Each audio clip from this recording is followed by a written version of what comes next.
The Indian Army has thwarted it by an attempt of the Pakistan's Border Action Team to target the Indian soldiers along the line of control. In the Mashil sector, one Pakistani intruder was neutralized in the process. However, the operation resulted in the martyrdom of one Indian Army Jawan, while 5 others, including an officer, have sustained serious injuries. The Border Action Team, the comprising of commandos from the Pakistan Army and the terrorists, have a history of infiltration along the LOC. This latest incident has marked the second encounter in Kupwara within 3 days, highlighting the persistent threat in the region. The incident took place in Kupwara's Kamkari area following the intelligence reports of terrorist movements. Despite the ongoing exchange of fire, the deceased and the injured soldiers were promptly evacuated from the scene. Earlier on July 24, the security forces have neutralized an unidentified terrorist in an overnight gunfight in Kupwara's Lolap area, where a soldier also lost his life. Sources have revealed that the approximately 40 to 50 Pakistani terrorists are currently hiding in the upper reaches of Jammu and Kashmir's hilly district, prompting massive counter-terror operations by security forces. As per the reports, these terrorists who have infiltrated the region are highly trained and are equipped with advanced weaponry, including American-made M4 carbine rifles with night vision devices.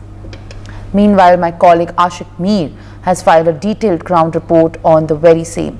Let's take a look. Jammu Kashmir में एक बार फिर से अमन बिगाड़ने की साजिश रची जा रही है।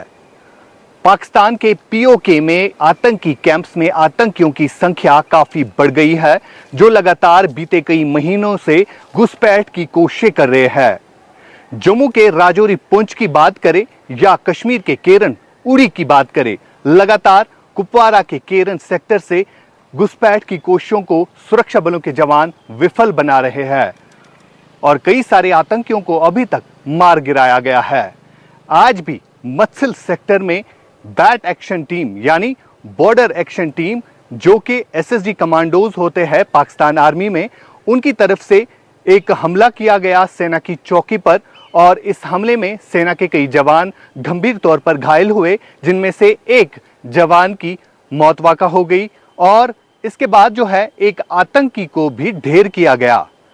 फिलहाल लगातार ये कोशिशें हो रही है कि किस तरह से जम्मू कश्मीर में अमन की सूरत हाल जो बनी है इसको किस तरह से बिगाड़ा जाए, लेकिन सीमावर्ती इलाकों में तैनात सुरक्षा बलों के जवान इन आतंकियों का मुकाबला कर रहे हैं।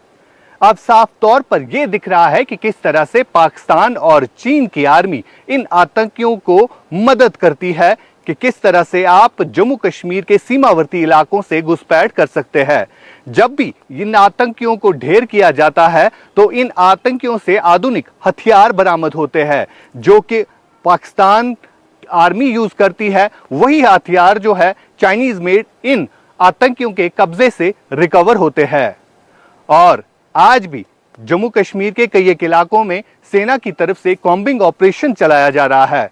कुपवारा के इस इलाके में हम इस समय मौजूद है। आपको तस्वीरों के जरिए भी दिखाना चाहूंगा कि किस तरह ये आतंकी इन्हीं घने जंगलों का सहारा लेकर फरार होते हैं और सेना के जवानों पर घात लगाकर हमला किया जाता है और बाद में इन्हीं जंगलों के सहारे ये आतंकी जो है छुपने में कामयाब होते हैं। लेकिन सुरक्षा बलों की तरफ से जम्मू हो या कश्मीर हो, इन इलाकों में लगातार कॉम्बिंग ऑपरेशन चलाया जा रहा है, जहां पर पैरा कमांडोज को भी उतारा गया है।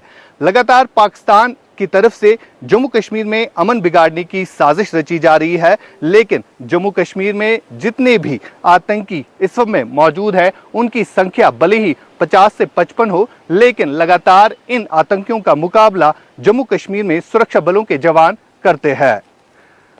कुपवारा से मैं आशिक मीर, ITV नेटवर्क के लिए। For more such videos, subscribe to the NewsX YouTube channel, hit the bell icon.